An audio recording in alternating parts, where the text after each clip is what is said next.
All right, today's forecast is brought to you by Ken's Carpentry. Please subscribe. I live up here in this part of the country. Also, if you'd like to leave a comment, you could do like thunder or whatever. Please leave a puffy cloud comment. I'd appreciate it. So really, we're going to talk about Saltbox garages today. Standard is a 24 by 24 that we do. A lot of you asked, said, well, where's that price? Where's that price? How come I had to wait all the way to the end? Well, guess what? I'm going to give you the price right now. $20,875 this year in 2021. If you want to see what that includes, you could watch the rest of the video. You can see here we've been digging the perimeter, going to thicken that edge so it's good and solid. We'll put down, after we've got that prepared, we'll put down plastic. We'll put that over the entire ground area. That's to keep any moisture from coming up through into the concrete. Helps to keep it from sweating more. After we get the plastic down, we put 1/2-inch rebar, but we put a mat of that down 2 feet apart, going both directions. And put that up so it's up into the middle of where the concrete will be. You know what? I'm going to turn it over to Ken. So we've measured out all the rebar. It's all spaced 2 feet apart, going both directions. Now we use a twister and twist ties. These just bend. Put that through both ways and under the rebar and just spin it. I'll show you.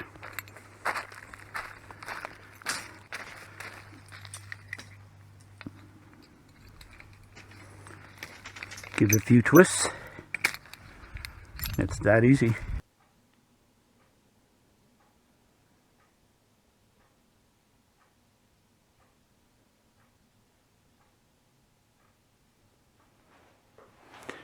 So you can see it's a kind of back-breaking work as we're going at that. But wait, I think I have something more to say. So here we are, it's 7 in the morning. It's not really very bright out today. Concrete trucks beat us here this morning. So we're a little bit on the run. We're going to put you on high speed, and here we go. Yeah, I think this pour is typically, it's usually around 11 yards of concrete that we pour.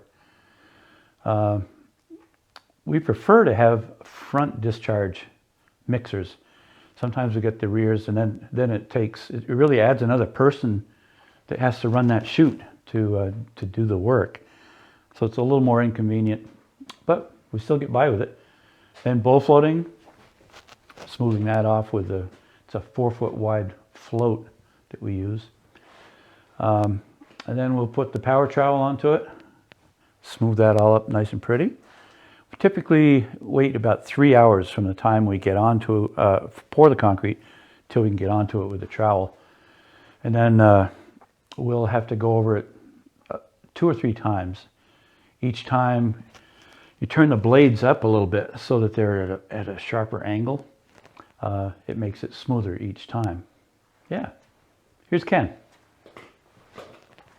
We're starting to put the walls up, getting ready to put sill seal on. And just so you know, it's not a prerequisite that we have beautiful views to look at. This is almost a 360-degree view here. It's really pretty up here.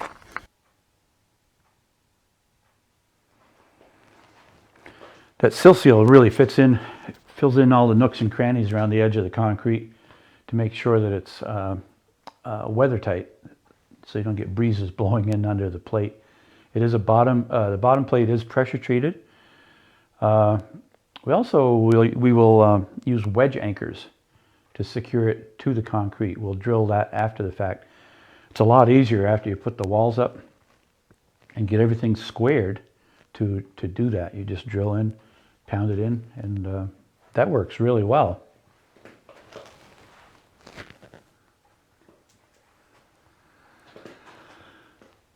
Each wall section is marked so that we know exactly where each wall goes. and it's like an erector set. It's really fun this time of doing this part of the whole project, because it just shows up so quickly. We'll put top plates all the way around when we're ready, after we've got the wall sections done. Put those top plates up, and we mark ahead of time where the trusses are going on that top plate, so we don't have to climb up. Here's Ken again. So one reason we put the walls up like this without anchor bolts makes it so easy to line it up. We can knock it in or out. If sometimes when you pour concrete, the forms will bow or not. These came out pretty straight. And now we're putting this particular garage has T111 that we're putting on. I mixed in 2 or 3 different garages to show different aspects of the assembly. This particular one was T111. A lot of times if it's cold weather, we'll stain it in the shop and then we'll bring them and put them up. We've done that on a couple jobs in the past few years. Okay, time for trusses. So these are typically the front part of the truss is a 12-12 pitch, 45 degrees, and the back is a 5-12 pitch, which is 22.5 degrees. That way the snow will shed to the back of the garage and keep it away from the front of the driveway. The part that the front part of the truss or the roof is typically about 10 or 12 feet long. I always recommend to people, if they do this style, to make sure that they have access to come in from the side to push snow out of the way. Because when it comes off, it's going to just block your entry into the garage. And I usually, this one has plenty of room, as you can see back there. A lot of the times people will use this style to match their house, to make it blends in better, maybe more so than a ranch or even a 2-story model. Here's Ken again. Let him talk. So we're on to metal roofing. We're doing the back side. This part goes pretty quickly. Again, Chad has the hard part. He's down there having to do all the lugging. These sheets are about 22 feet long. We just shoveled 6 inches of snow off of this, so we've already done half a day's work before we started anything. The view at this job was just crazy. Beautiful White Mountain Range in New Hampshire. This was in January when we did this one, about a year ago. Yeah.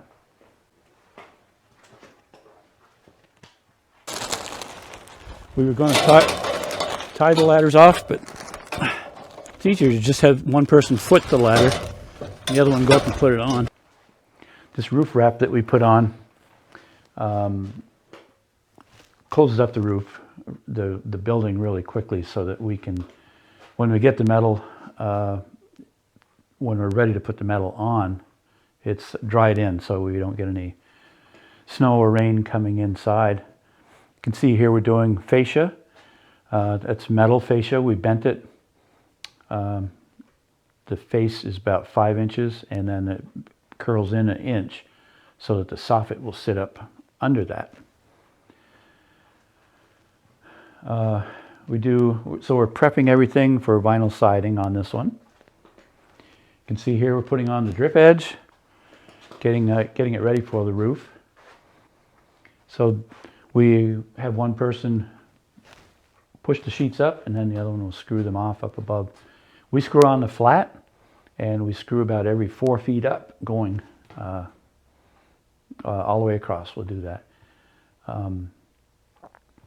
The fewer screws, the easier the snow comes off.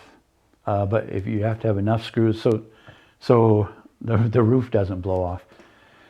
And 4 feet for us has been perfect. We've never had a sheet blow off from winds. This job was in a high wind area, so we made sure that everything was secure. So as we get across there, the last sheet typically we'll have to cut, We use tin shears. We'll snap a line, cut those, and put that on.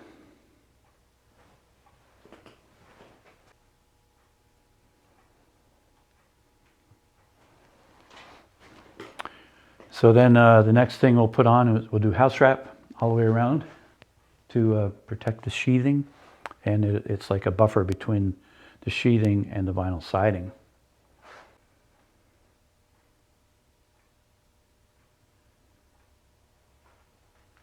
These are really nice windows. These are 3 feet wide, 48 inches high. Low E glass, double hung with screen. They're a really nice window, especially for a garage, in case they ever want to heat it down the road. You can see here we're fitting in the soffit, perforated soffit, to allow the air to flow up through there. We vent the entire ridge so that it's a natural flow going up. Go ahead, Ken. It doesn't get any better than this. I mean, it's beautiful. Snow. It's just all kind of fluffy, floofy. We're going to do vinyl siding. We're going to do it on this side. Just want to show you the snow. It's beautiful.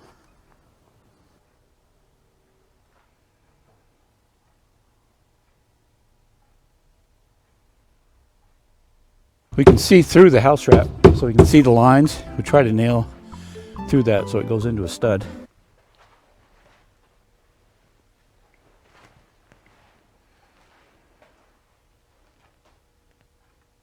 When we put siding on, we bear in mind the temperature, because vinyl siding will expand as much as an inch between cold and hot. It's currently cold, so we're going to usually we go an inch overlap with each piece. We're going to probably go half an inch or so. That way we've allowed for when it turns summer, as it expands, it'll be fine. And then it's terrible when you see it shrink and you see a gap here. It's just, that would be a poor installation. Just wanted to mention again, as far as how we work with a contract, we set it up with three payments. It would be a third before we start, to give us the opportunity to buy materials, get everything staged and get ready. The next third is after we have the roof sheathing on, and then we get the final payment at the end when we're all done. That usually works pretty well. It protects both the homeowner and us, keeps the cash flow going pretty well, so I like that. You can see here we're just about all the way up to the top. We can use the chop saw to make those cuts. We know the angles, so we just put it on the saw and we can cut that. It cuts really pretty quickly. Then we're fitting around a vent up here, as you can see. All right. Let's go take a look at it. This is exciting. This is a Saltbox style. 24 by 24. 2 garage doors. 8-foot ceiling inside, metal roof, so the snow load comes off. We'll just walk around here for a second. Beautiful spot out here.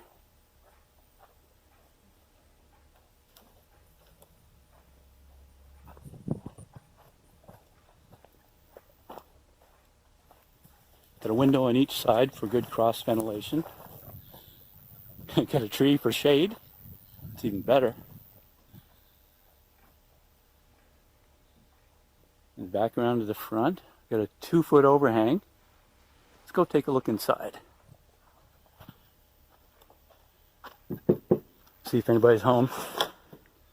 Nope. There you have it. You can see daylight back there because it's perforated soffit. Have the trusses. It's not really a storage truss up there, although it could have been. A little bit more money. 2 garage doors.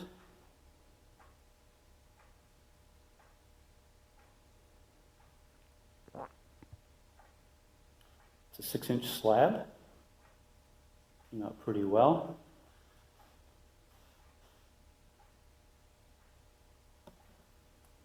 Doors will slide up really well.